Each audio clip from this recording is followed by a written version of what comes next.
Hey guys, WhatsApp everyone.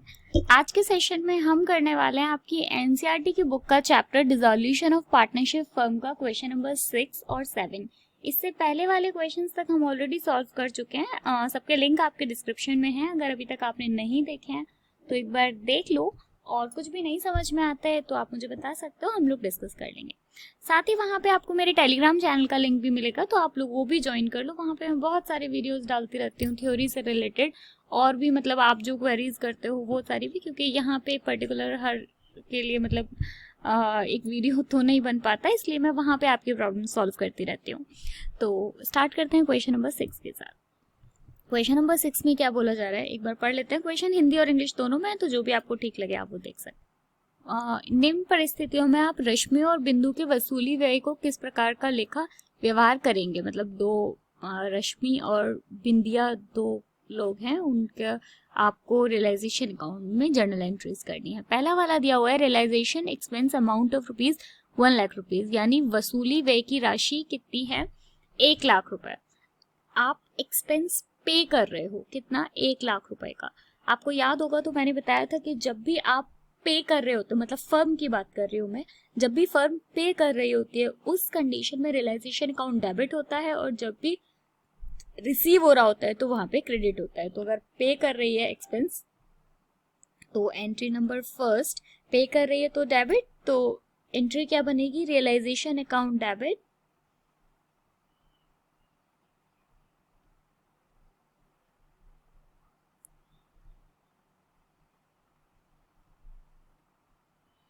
To bank.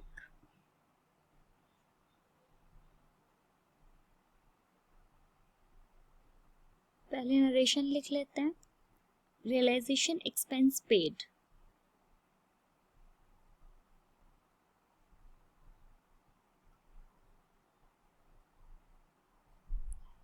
1,00,000।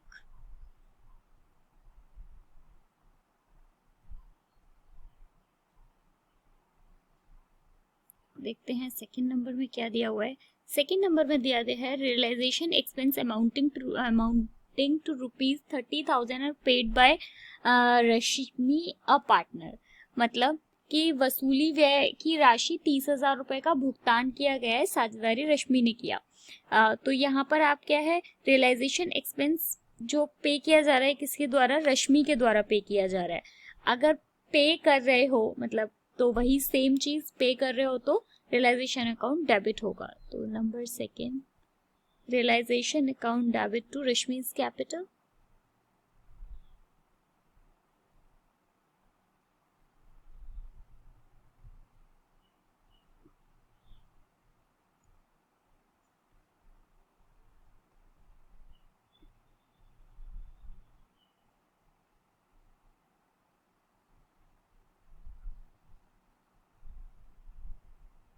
Realisation expense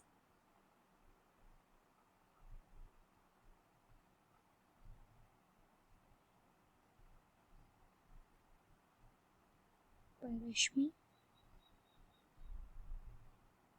30,000।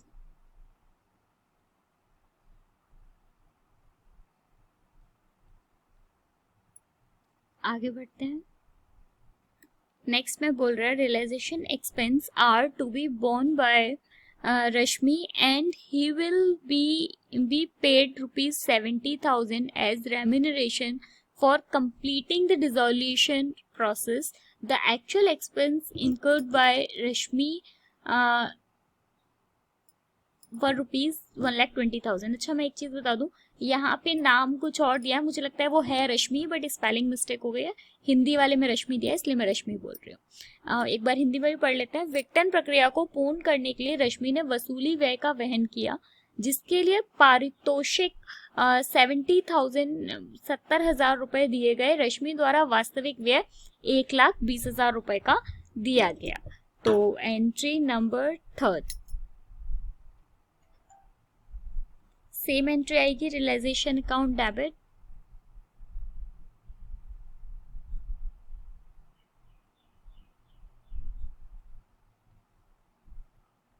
To Rashmi's capital.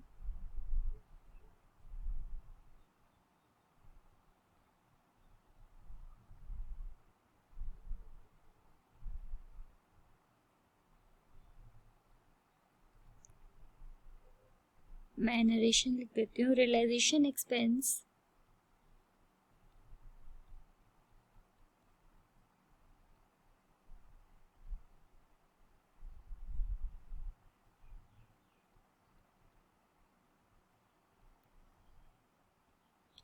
and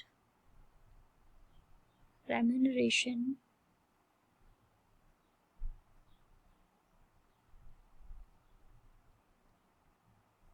to him for dissolution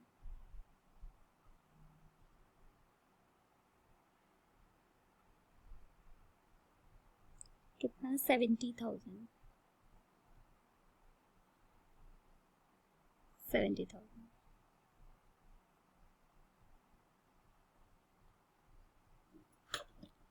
ठीक है, ये हो गया क्वेश्चन नंबर 6. एक क्वेश्चन नंबर 7 और देख लेते, पढ़ लेते हैं एक बार पहले. क्वेश्चन नंबर 7 में आपको क्या बोला जा रहा है? The book value of assets other than cash and bank transfer to realization account is rupees 1,50,000 of the assets are taken over by a partner Atul at a discount of rupees 20%. 40% of remaining assets are sold at a profit of 30% on cost, 5% of the balance being realization nothing and realized nothing. Remaining assets are handed over a creditor in full settlement of his claim. You are required to record the journal entries for realization of assets. एक बार मैं समझा देती हूँ question. देखो, 1,000 रुपए की परिसंपत्ति का मतलब होता है असेट्स का हस्तांतरण वसूली खाते में किया गया. परिसंपत्तियों को 50% पर साझेदारी अतुल द्वारा 20% की छूट पर ले लिया गया.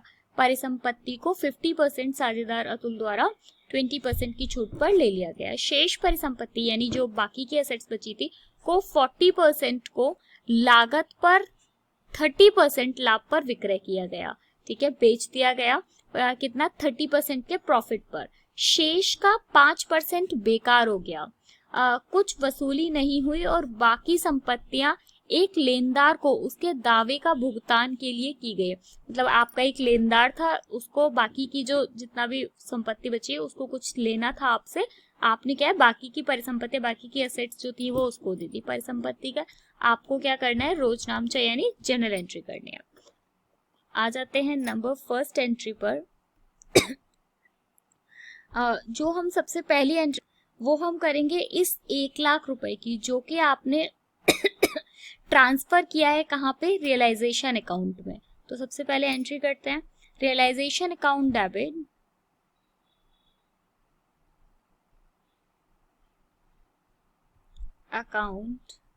Debit to sundry assets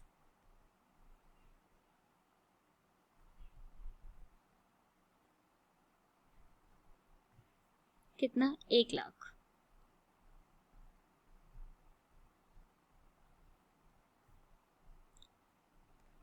assets transferred to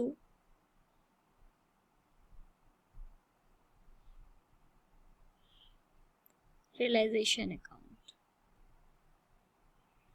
number second, देखो सेकेंड नंबर एंट्री जो है वो हम करते हैं 50% of the assets are taken over by a partner Atul. तो अतुल ने मतलब Atul took over 50% of assets जिसकी वर्थ कितनी थी? 1,00,000 रुपए इसकी वर्थ थी. ये तो पहले वाले में ही दे दिया गया है. तो पहले हम क्या करते हैं, इसकी जनरल एंट्री कर लेते हैं, उसके बाद में हम अमाउंट लिखेंगे. मैंने आपको इसका एक बहुत ही सिंपल तरीका बताया. आपको सिर्फ ये सोचना है कि फर्म पे कर रही है या रिसीव कर रही है. अब आप सोचो कि जब अतुल ने सॉरी लिया है तो पे कर मतलब अतुल फर्म रिसीव करेगी, अतुल उसको पैसे देगा, पेमेंट. जब अतुल पेमेंट करेगा इसका मतलब क्या है? रियलाइजेशन अकाउंट क्रेडिट होगा. तो अतुल्स कैपिटल अकाउंट डेबिट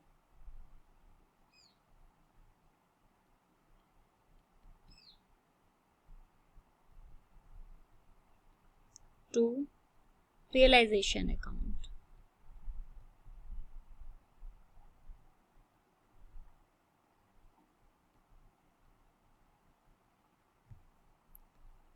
पहले नरेशन लिख लेते हैं, उसके बाद अमाउंट समझते हैं।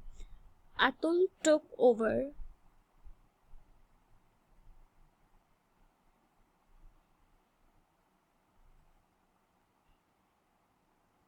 50% of assets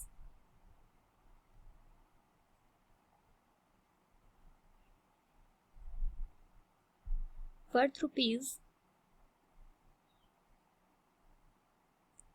1 lakh at 20% discount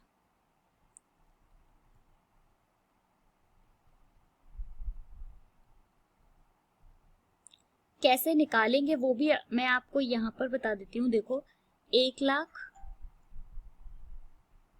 into 50/100 into multiply by 20% तो डिस्काउंट है, यानी कितना 80/100। ठीक है, तो जब आप इसको सॉल्व करोगे तो ये मेरा निकल कर आ रहा है 40,000।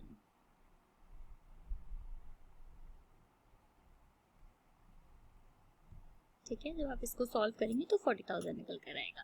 उसके बाद में हम आ जाते हैं नेक्स्ट एंट्री पर। नेक्स्ट एंट्री जो है अब देखो उसके बाद क्या दिया हुआ है, यहाँ से पढ़ो। 40% of the remaining assets are sold, यानी जितनी भी असेट बची उसका 40% सेल कर दिया गया। कितने पे? Profit of 30%। On cost 5% of the balancing. ठीक है, चलो तो आ जाते हैं यहाँ पे हम एंट्री नंबर 3 पे। एंट्री नंबर 3 में पहले एक काम करते हैं, कैलकुलेशन समझ लेते हैं, उसके बाद में एंट्री करेंगे। तो कैलकुलेशन कैसे करेंगे, देखो अब देखो यहाँ पर आपकी असेट कितनी थी 40,000 की, जिसमें से 50% केवल 50% के असेट्स जो है वो अतुल ने ले लिए। यानी अब आपके पास जो असेट की वर्थ बची वो कितनी बची 20,000, क्योंकि आप जब 40,000 का 50% निकालोगे तो 20,000 निकल कर आएगा। अब इसका भी क्या बोल रहा है क्वेश्चन में, इसका भी 40% ऑफ द रिमेनिंग असेट्स, इसका 40% of remaining asset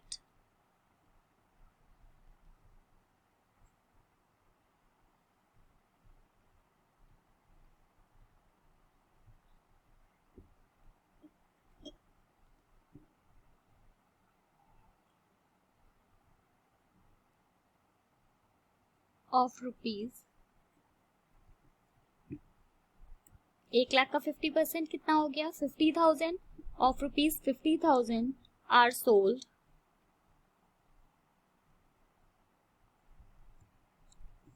eight a profit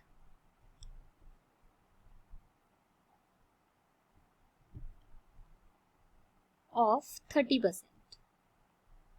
question में दिया हुआ है ये। ठीक है, 30% प्रॉफिट ऑफ 30% ऑन, तो 50,000 कैलकुलेट कैसे करेंगे ये बता रही हूँ। 50,000 इंटू 40% इंटू 130/100।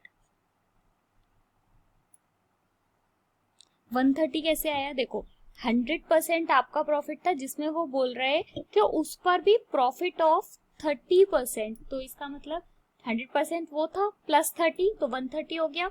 जब आप इसको कैलकुलेट करोगे तो ये मेरा निकल कर आ रहा है 26,000। मतलब होप आपको ये समझ में आया होगा कैसे, क्योंकि क्वेश्चन में साफ साफ बताया गया है कि 40,000 का जो आपका मतलब वर्थ थी उसमें से उसका 50% तो अतुल ने ले लिया, यानी बचा कितना 20,000, उसका 40% रिमेनिंग असेट्स का 40%। 1 लाख का 50% आपके पास पहले से ही आप ट्रांसफर कर चुके हो, तो बचा कितना 50% जो कि सोल्ड हो चुका है। उसका मतलब प्रॉफिट का 30%, तो प्रॉफिट का 30% का मतलब ये हो गया कि पूरा परसेंट 100 होता है प्लस 30% और, तो इसलिए 130/100 26,000। अब हम जो एंट्री होगी वो सिंपल होगी, bank account debit to realisation account.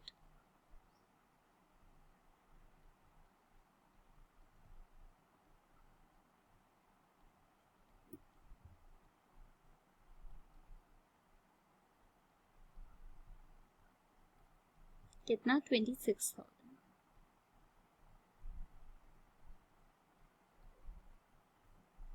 अब यहाँ पे आप चाहो तो ये पूरा कैलकुलेशन आप यहाँ पे नरेशन में करके दिखा सकते हो, ठीक है। तो ये आज हमने सॉल्व कर लिया दो क्वेश्चंस, मतलब क्वेश्चन नंबर 6 और क्वेश्चन नंबर 7। एनसीईआरटी के बाकी सारे सॉल्यूशंस के लिए आप चैनल को सब्सक्राइब कर लो, बेल आइकन को प्रेस कर लो।